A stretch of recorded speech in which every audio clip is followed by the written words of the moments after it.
Welcome back to the Centered on Buffalo podcast. We're joined today by one of my favorite analysts out there. You can find her all over ESPN. She also has the Mina show. So without further ado, welcome to the podcast, Mina.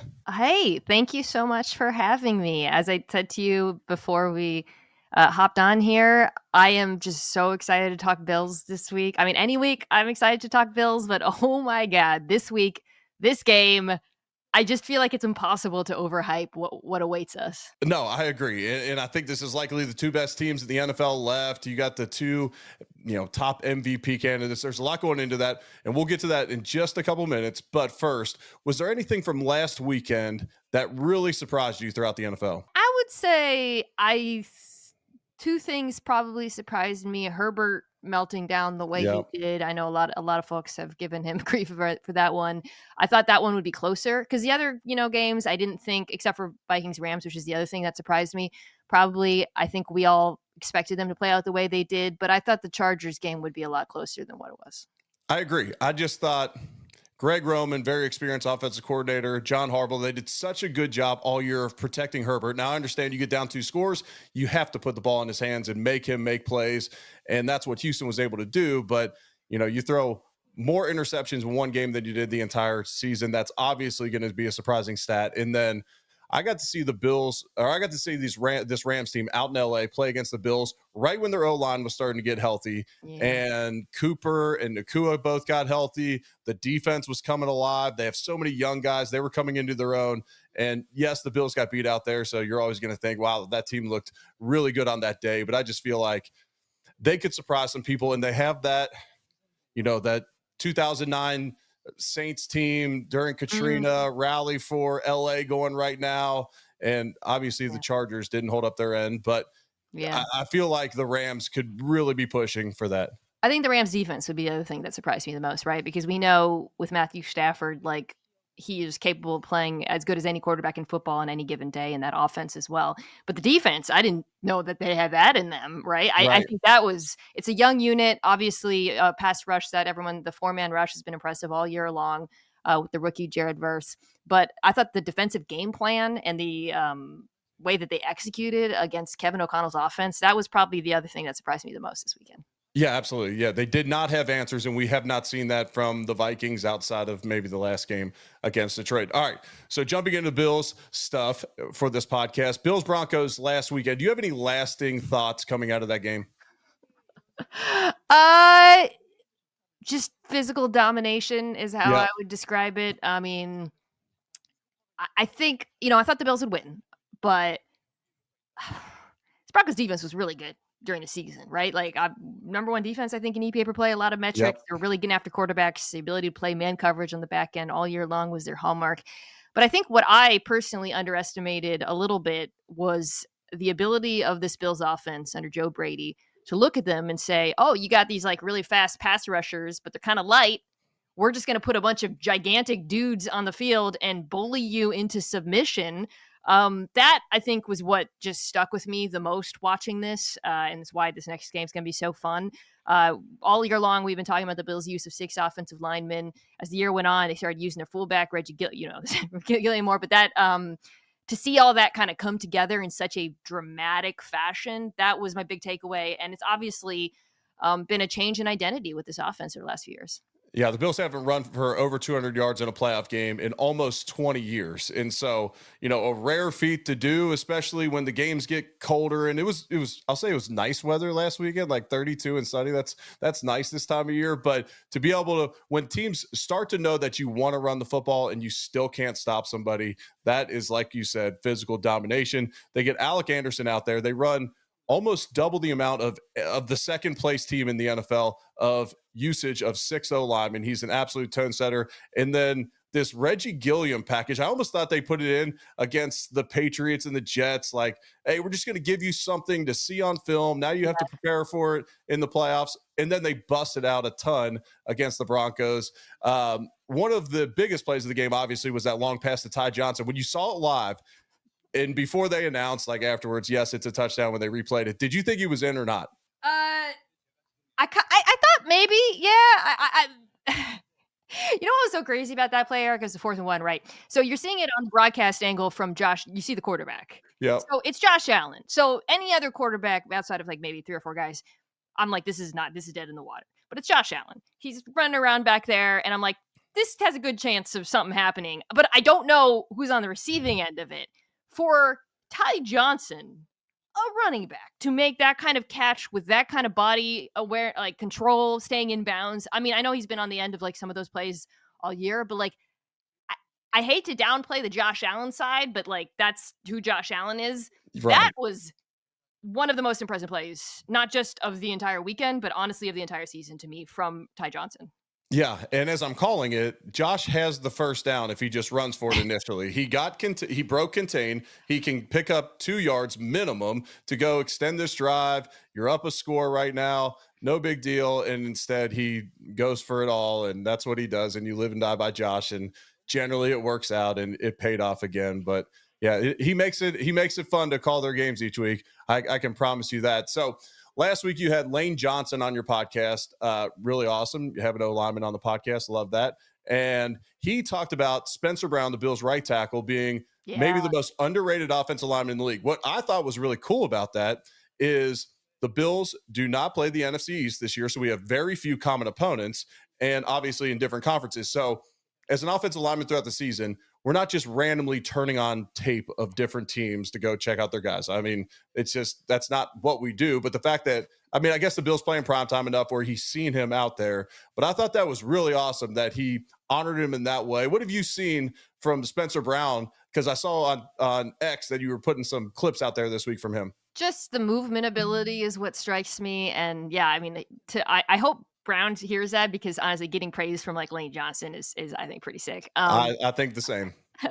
But you know, yeah, I think what's first of all to note, the improvement, honestly, especially in Hmm. pass protection. I just for Spencer Brown, who I had questions about earlier in his career, is really remarkable. Credit to the coaching staff there. It's Aaron Cromer, right? Is still, Yep. yeah. I mean, the development that he's done with him is remarkable. But I think just um particularly on well because Josh Allen scrambles so much, the movement does apply in the pass game as well. But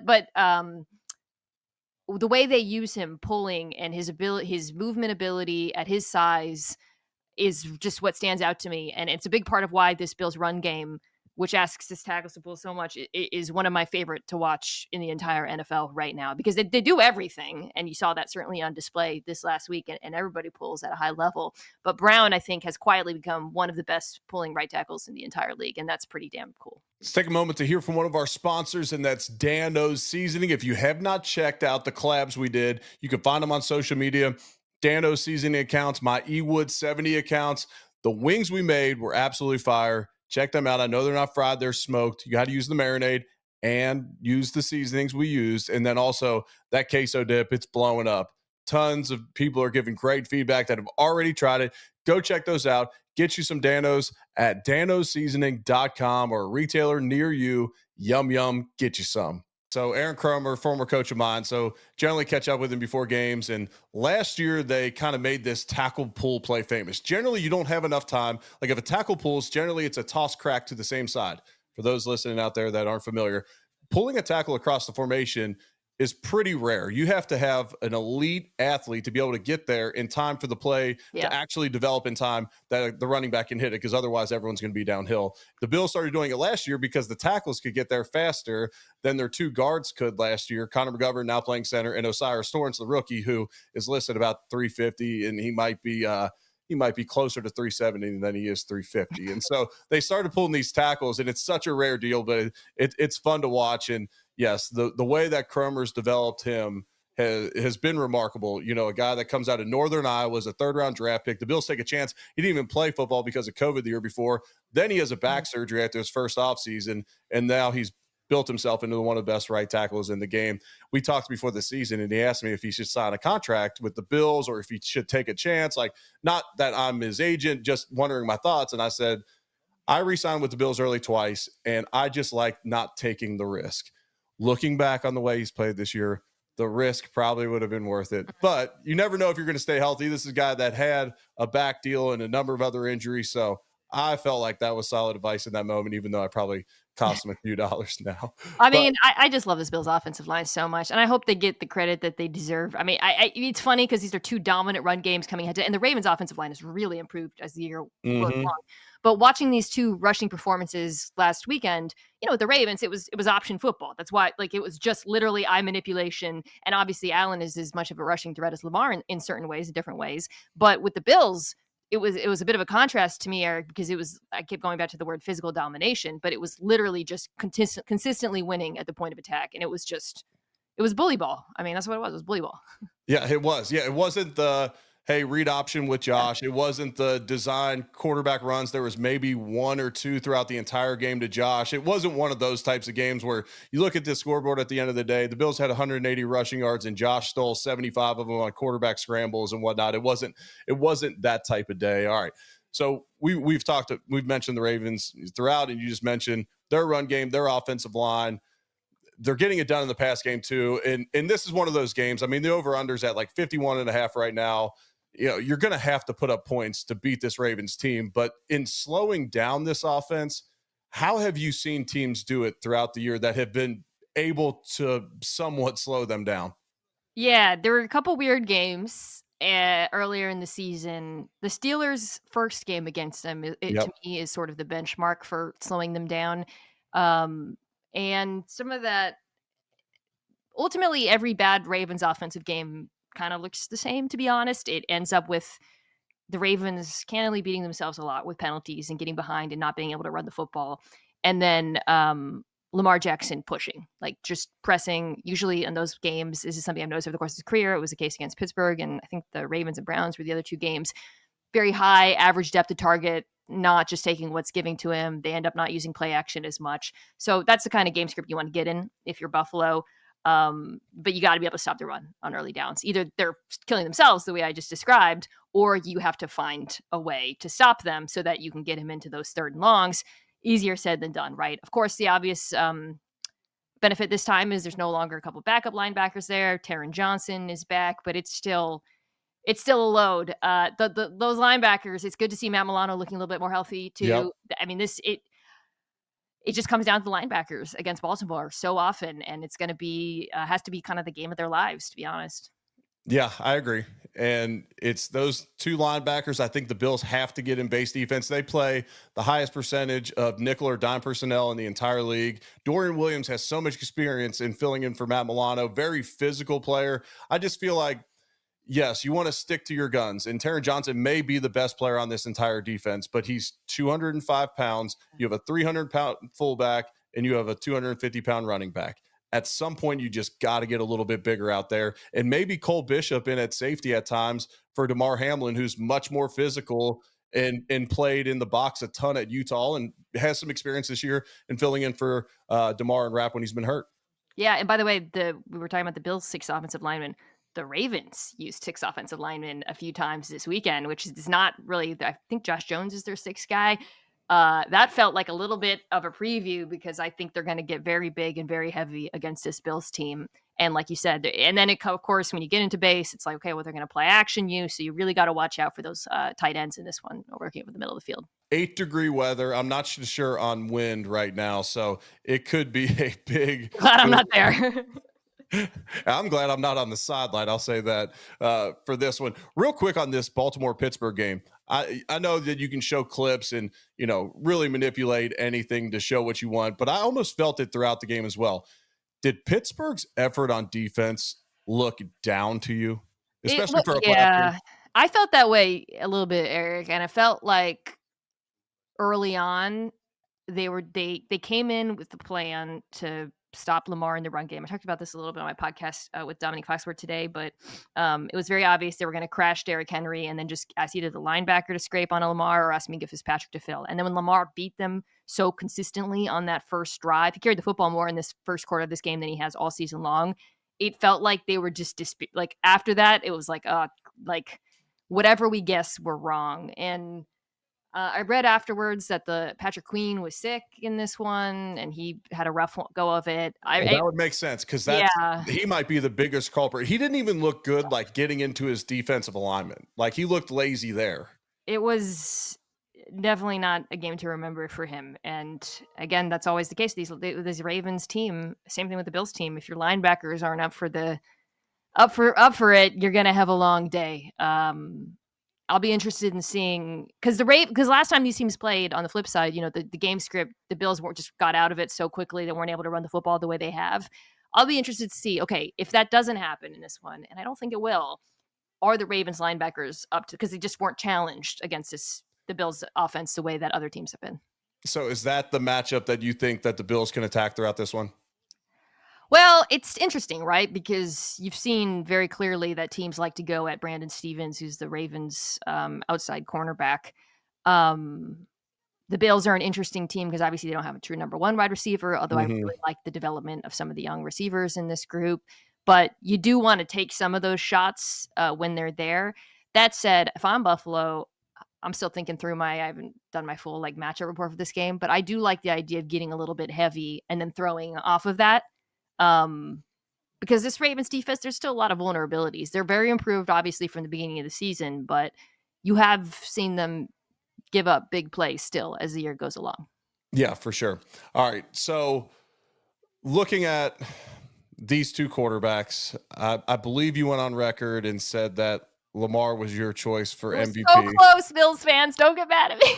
And this doesn't need to be a big deciding factor. Look, I'm a Louisville grad. I have Lamar's signed jersey 15 feet from me in my house. Like this is not a you know bash one either way. Was the deciding factor the stat differential? The way, yeah, well, the stats were certainly part of it. I think it was just so hard with Lamar being making history in a few stats in terms of the being both a dual threat and the pass. It was hard.